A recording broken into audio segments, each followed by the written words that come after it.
जय भीम अरुणेश जी, बहुत बहुत स्वागत है आपका। जय भीम। सर, ये सवाल एक उठता है, आप तो कांग्रेस के नेता हैं और क्षेत्र में घूमते हैं, लेकिन हर जगह की स्थिति ये है कि सब जगह बहुजन समाज के ऊपर, दलितों के ऊपर इतना ज्यादा अत्याचार कैसे बढ़ता जा रहा है? अंकुश आखिर क्यों नहीं लग पा रहा है? देखो साहब, जब मनु को मानने वाले लोग, मनु स्मृति को पूजने वाले लोग सत्ता में रहेंगे तो जो देश का शूद्र है, जो देश का बहुजन है, उसके ऊपर अत्याचार होगा ही होगा। अब चाहे जो शूद्र दलित घोड़ी पे चढ़े तो उसको घोड़ी पे चढ़ने से रोका जाएगा, उसकी हत्या की जाएगी, उसके साथ मारपीट की जाएगी। शूद्र और दलित मूछ रखेगा तो उसके साथ जबरदस्ती की जाएगी, उसकी हत्या कर दी जाएगी।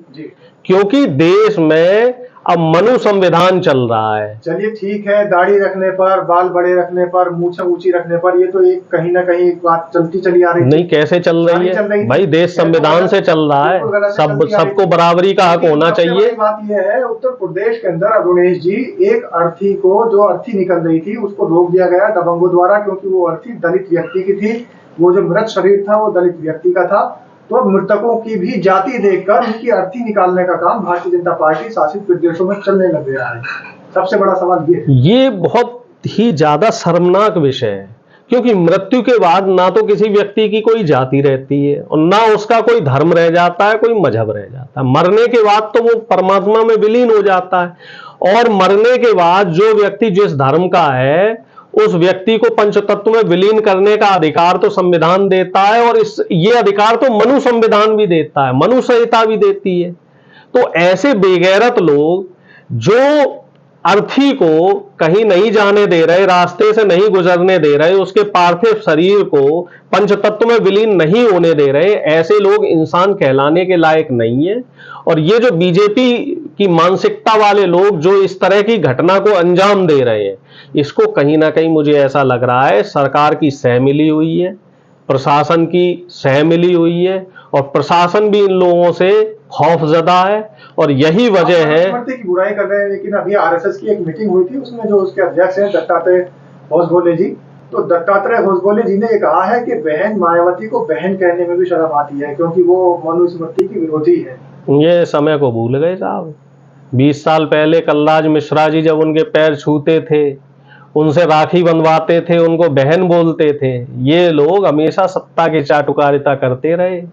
ये लोग जब मुगल देश में आए, हालांकि ये विषय चर्चा का नहीं है, तो उनके साथ रोटी बेटी का संबंध कर लिया, उनके साथ रिश्तेदारी कर ली।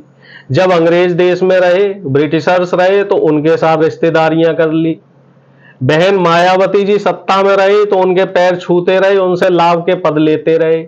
नेताजी मुलायम सिंह जी मुख्यमंत्री रहे तो उनके पैरों में पड़े रहे। लेकिन इन्हें दिक्कत पिछड़े समाज से कल्याण सिंह जी रहे सत्ता में तो ये उनके पास रहे।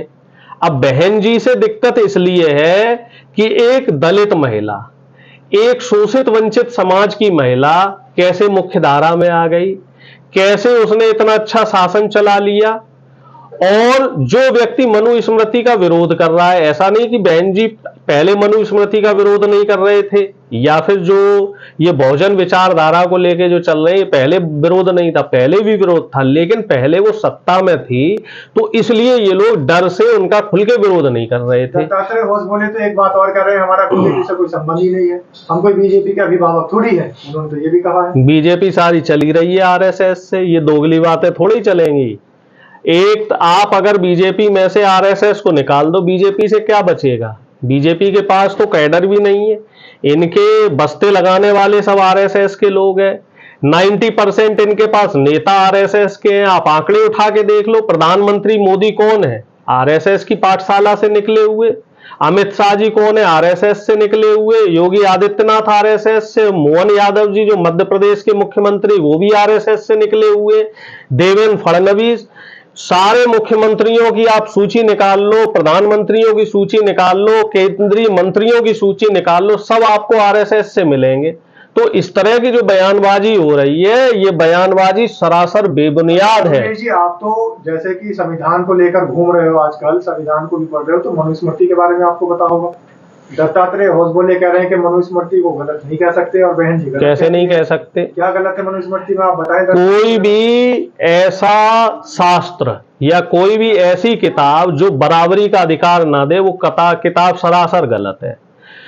कोई ऐसी किताब, मनुस्मृति जैसी किताब जो ये बताती हो कि ब्राह्मण कितना भी बड़ा अपराध कर ले उसको दंड नहीं दिया जा सकता, शूद्र की परछाई से भी ब्राह्मण श्रापित हो जाएगा, कलंकित हो जाएगा, शूद्र के घर में पहला बच्चा पैदा होगा तो उसको गंगा नदी में बहा दिया जाएगा, शूद्र के घर में कोई शादी होगी तो नवविवाहिता 5 दिन ब्राह्मण के पास रहेगी, तब जो वो जाके पवित्र होगी। शूद्र को पढ़ने का अधिकार नहीं, शूद्र को कुर्सी पे बैठने का अधिकार नहीं, शूद्र को समाज में बोलने का अधिकार नहीं, शूद्र की महिलाओं को तन ढकने का अधिकार नहीं। स्तन टैक्स भी लगाती थी मनु संहिता।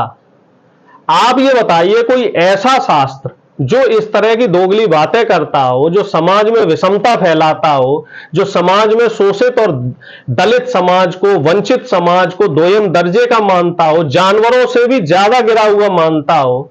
भाई कोई भी जानवर हो, कुत्ता हो, बिल्ली हो, उनको बराबरी का अधिकार है, उनको अपने हाथ से ये भोजन खिला सकते, लेकिन दलित को नहीं। नहीं, आप मेरे बात का जवाब दीजिए ना कि मनुस्मृति कैसे सही है? क्या दलित इंसान नहीं है? क्या उसको बैठने का, बराबरी में बैठने का अधिकार नहीं है? क्या उसको पढ़ने का अधिकार नहीं है? क्या उसको नौकरी करने का अधिकार नहीं है? ये लोग देश के जो बहुजन समाज है, जो पिछड़े हैं, जो आदिवासी है, जो दलित है, जो माइनॉरिटी के लोग हैं, इनको बराबरी में नहीं आने देना चाहते, और इसी के हक के लिए बहन जी ने संघर्ष किया। अब वो दुख की बात है, बड़े हम लोगों के लिए क्या कह सकते हैं, दुर्भाग्य की बात है कि इस समय बहन मायावती जी सत्ता में नहीं है। अगर सत्ता में होती तो क्या मजाल थी ये लोग, जो दत्ता जैसे लोग हैं या मोहन भागवत जैसे लोग हैं, इनकी क्या मजाल थी ये कुछ बोल जाते। बोले जैसे लोग तो ये भी कह रहे हैं कि संविधान कब लागू हुआ, बाबा साहेब भीमराव अम्बेडकर ने संविधान कब लागू किया? आप आंख बंद कर लो, पहले मनुस्मृति नहीं चलती थी क्या? देश नहीं चलता था? एक बात बताइए साहब, तब देश कैसे चल रहा था और अब देश कैसे चल रहा है? तो कह रहे हैं पूरे सही तरीके से राजपाट चलता था। हाँ, ऐसा राजपाट चलता था कि कोई भी आया और हमारे ऊपर कब्जा कर गया। ऐसा राजपाट चलता था जहां दलित और पिछड़ों का कोई इतिहास ही नहीं है। आप 70 साल पीछे चले जाओ, जब अंग्रेज आए थे उससे पीछे की कहानी बता दो हमें, कोई एक दलित व्यक्ति बता दो, एक कोई पिछड़ा व्यक्ति बता दो, आदिवासी बता दो जिसका इतिहास में नाम दर्ज हो। हमेशा राजे महाराजाओं के इतिहास क्यों हुआ करते थे? क्योंकि वो ही मुख्य धारा में थे, बाकी लोग क्या कर रहे थे? गुलामी और मजदूरी कर रहे थे। तो ऐसा हमें ऐसा शास्त्र नहीं चाहिए, ऐसा संविधान नहीं चाहिए। समाज होता है ना, पढ़े लिखे को लोग। हमें देश का, देखिए जाति के हिसाब से कोई महान नहीं होता, इंसान कर्म से महान बनता है, और संविधान ने कर्म की प्रधानता को हमेशा प्राथमिकता दी है। और जब से देश में संविधान लागू हुआ है तब से इनकी जो मोनोपोली है वो मोनोपोली खत्म हो गई है। इसीलिए ये लोग इस तरह से बौखलाए हुए हैं। अभी रुक जाइए, थोड़ा बहुजन समाज को और जागने दीजिए। देखिए जो इस तरह के जो फालतू के बयान देने वाले लोग हैं, इन लोगों की बोलती बंद करेगा देश का संविधान।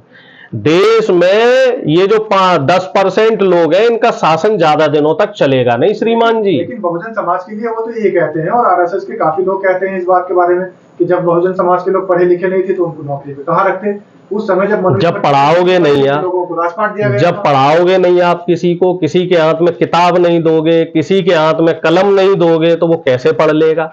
उससे आप 24 घंटे मजदूरी करवाओगे, उसको बंधक बना के रखोगे, उसको गुलाम बना के रखोगे, उससे समाज का मैला डुलवाओगे, वो आपका पैखाना साफ करेगा, वो आपके लिए दिन भर खेती मजदूरी करेगा, आपके जूते गड़ेगा, आपके गुलामी करेगा, तो कब पढ़ पाएगा वो व्यक्ति? और इस तरह की बात तो बीजेपी के मंत्री भी कहते हैं कि जो दलित समाज में मान लीजिए चमार है, उसको जूते बनाने का काम देना चाहिए, धोबी को कपड़े धोने का काम देना चाहिए। अच्छा, यादव को कह रहे हैं जी गाय भैंस का काम देना चाहिए। अच्छा, तो सारी जो मलाई है वो ये लोग खाएं, देश में मेहनत हम लोग करें?